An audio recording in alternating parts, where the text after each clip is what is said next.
Let's invite ಇವತ್ತಿನ leader speaking with Harish Nagaraju ಕಾರ್ಯಕ್ರಮದಲ್ಲಿ ನಮ್ಮ ಜೊತೆ ಇದ್ದಾರೆ ಶ್ರೀ ಪ್ರತಾಪ್ ಸಿಂಹ ಸರ್. ನಮಸ್ಕಾರ. ನಮಸ್ಕಾರ. ಹೇಗಿದ್ದೀರಿ? ಚೆನ್ನಾಗಿದ್ದೀನಿ. Ever charming, ever smiling. ನನ್ನೆಲ್ಲರೂ ಜನ ಕೋಪಿಷ್ಟ ಅಂತಲೇ ನೋಡ್ತಾರೆ, ಆದರೆ ನಾನು ಕೆಲಸದ ವಿಷಯದಲ್ಲಿ ಅಷ್ಟೇ ಆ ಥರ ಕೋಪ ಇರುವಂಥದ್ದು. ವೈಯಕ್ತಿಕ ಜೀವನದಲ್ಲಿ ನಾನು ಅಂತ ಕೋಪಿಷ್ಟ ಏನಲ್ಲ. ಅದು ನಿಮ್ಗೆ ನೋಡಿದ ತಕ್ಷಣ ಫಸ್ಟು ಮಾತಾಡ್ಸ್ಬೋದೋ ಬೇಡವೋ ಇಷ್ಟೊಂದು ಒರಟು ಅನಿಸ್ಬಿಡುತ್ತೆ. ದೆನ್ ನೀವು ಯಾವಾಗಲಾರು ಅದು ಇದು ಮಾತಾಡ್ಬೇಕಾದ್ರೆ ಓ ಒರಟು ಮಾತಾಡ್ತಾರೆ ಇವರು ಅನಿಸುತ್ತೆ. ಬಟ್ ಇಷ್ಟು ಜನ ನಿಮ್ಮನ್ನು ಇಷ್ಟಪಡದೇ ಇರ್ಬೋದು, ಆದರೆ ಇಷ್ಟು ಜನ ನಿಮ್ಮನ್ನು ಪ್ರೀತಿ ಮಾಡ್ತಾರೆ. ಏನದು ವ್ಯಕ್ತಿತ್ವ ಅದು?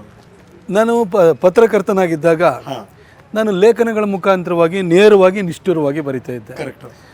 ಅದು ಆ ನಿಷ್ಠುರತೆಯಿಂದಲೇ ನಾನು ಇಷ್ಟು ಓದುಗ ಅಭಿಮಾನಿಗಳನ್ನು ಸಂಪಾದನೆ ಮಾಡ್ಕೊಂಡಿದ್ದು. ನಾನು ಯಾವ ಪಾಲಿಟಿಷಿಯನ್ಸಿಗೋ ಯಾವ ಪಾರ್ಟಿಗೋ ಯಾರಿಗೂ ಕೇರ್ ಮಾಡಲಿಲ್ಲ. ನಾನು ಮೈನಿಂಗ್ ಮಾಫಿಯಾ ಅಂತಲೂ ಬುಕ್ ತೊಗೊಂಬಂದಿನಿ.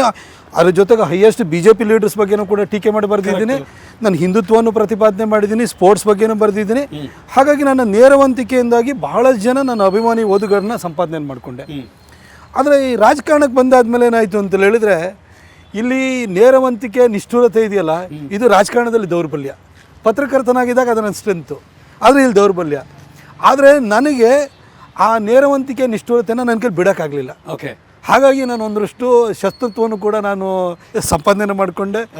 ಆನಂತರ ಈಗ ಹೋಗ್ತಾ ಈಗ 10 ವರ್ಷದಲ್ಲಿ ಜನ ಎಲ್ಲ ನೋಡಿದ್ರಲ್ಲ ಕೆಲಸ ಮಾಡ್ತಾನೆ ಅಂತ ಹೇಳ್ಬಿಟ್ಟು ಎಲ್ಲ ಒಂದೊಂದ್ಸರಿ 3 ಸರಿ ಇಲ್ಲದಾಗ ಬೈತಾನೆ, ಆದರೆ ಕೆಲಸ ಮಾಡ್ತಾನೆ ಅಂತ ಹೇಳಿ ಜನ ನನ್ನನ್ನು ಇಷ್ಟಪಡ್ತಾರೆ. ಏನಾಗಿದ್ರೆ ನೀವು ಅರಿಯೋ ಪೊಲಿಟಿಷಿಯನ್ ಅಥವಾ ನೀವು ಜರ್ನಲಿಸ್ಟಾ ಏನು ಆ್ಯಕ್ಚುಲಿ ನೀವು? ಹಾಗಾದರೆ ಅಂದರೆ ಇಫ್ ಐ ಆಸ್ಕ್ ಯು, ನಿಮ್ಮನ್ನು ನೀವು ಡಿಫೈನ್ ಮಾಡ್ಕೊಳ್ಳಿ ಅಂದರೆ ಏನು ಹೇಳ್ತೀರಾ? ನಾನು ನಿಜ ಹೇಳಬೇಕು ಅಂತ ಹೇಳಿದರೆ, ಕೊಡಗು ಮತ್ತು ಮೈಸೂರಿನ ಜನರ ಒಬ್ಬ ಕೆಲಸಗಾರ ನಾನು ಅಷ್ಟೇ. ನಾನು ಪಾಲಿಟಿಷಿಯನ್ ಅಂತೂ ನಾನು ಹೇಳ್ಕೊಳಕ್ಕೆ ಹೋಗಲ್ಲ. ನಾನನ್ನು MP ಅಂತೇಳಿ ಹೇಳ್ಬಿಟ್ಟು ಆ ಸ್ಥಾನ ಇದೆಯಲ್ಲ, ಅದು ನನಗೆ ಒಂದೇನು ಅಹಂಕಾರವನ್ನು ತರುವಂತಹ ಒಂದು ಹುದ್ದೆ ಅಲ್ಲ.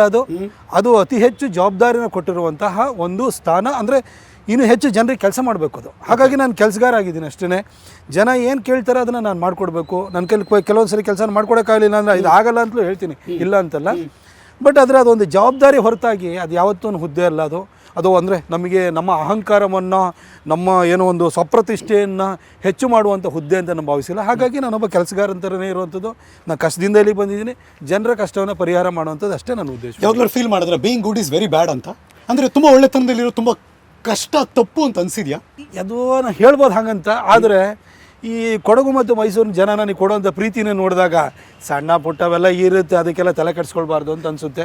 ಎಲ್ಲೋ ಒಂದ್ಸರಿ ನಾವು ಕೂಡ ಎಮ್ಮೆ ಚರ್ಮ ಥರ ಮಾಡ್ಕೊಂಡು ಸುಮ್ಮನೆ ಇರ್ತೀವಿ. ಇಷ್ಟೆಲ್ಲ ಕೆಲಸ ಮಾಡಿದ್ರು ಕೂಡ ಬೈತಾರಲ್ಲಪ್ಪ ಅಂತ ಒಂದೊಂದ್ಸರಿ ಬೇಸರ ಆಗುತ್ತೆ. ಆದರೆ ವೋಟರ್ಸ್ ಇದಾರಲ್ಲ, ವೋಟರ್ಸ್ ಯಾವತ್ತೂ ಬೈದಿಲ್ಲ. ಲೀಡರ್ಸ್ಗಳು ಬೈಬೋದು. ಲೀಡರ್ಸ್ಗಳಲ್ಲಿ ಏನಾಗುತ್ತೆ ಅಂತಂದರೆ, ಈ ಆಕ್ರೋಶ ಮತ್ತು ಅಸೂಯೆ ಇವೆರಡಕ್ಕೆ ಬಹಳ ವ್ಯತ್ಯಾಸ ಇರುತ್ತೆ.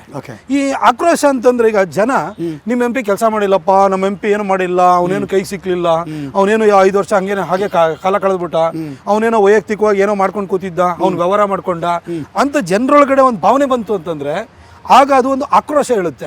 ಇವನು MP ಸರಿ ಇಲ್ಲ, ಇವನು ತೆಗಿಬೇಕು ಅಂತ ಹೇಳಿ. ಅದು ಆ ಜನಾಕ್ರೋಶ ಇದೆಯಲ್ಲ, ಅದನ್ನ ಮುಂದೆ ಯಾರು ನಿಲ್ಲಕ್ಕಾಗಲ್ಲ. ಆದರೆ ಆಕ್ರೋಶಕ್ಕೂ ಅಸೂಯೆಗೂ ಬಹಳ ವ್ಯತ್ಯಾಸ ಇದೆ. ಇಡೀ ನನ್ನ ಕ್ಷೇತ್ರದಲ್ಲಿ ಯಾರು ಹೋಗಿ ನಿಮ್ಮ MP ಕೆಲಸ ಮಾಡಿಲ್ಲ ಅಂತ ಯಾವನು ಹೇಳಲ್ಲ. ನಿಮ್ಮ MP ಹೈಯೆಸ್ಟ್ ಕೆಲಸ ಮಾಡಿದ್ದಾನೆ ಅಂತ ಹೇಳ್ತಾರೆ, MP ಪ್ರೀತಿಸ್ತಾರೆ, ಗೌರವ ಕೊಡ್ತಾರೆ, ಎಲ್ಲ ಹೌದು. ಆದರೆ ಈ ವಿರೋಧಿಗಳು ಯಾವಾಗ್ಲೂ ಕೂಡ ಬೇರೆ ಪಕ್ಷದಲ್ಲಿ ಇರಲ್ಲ, ನಮ್ಮ ಪಕ್ಷದೊಳಗಡೆ ಇರ್ತಾರೆ.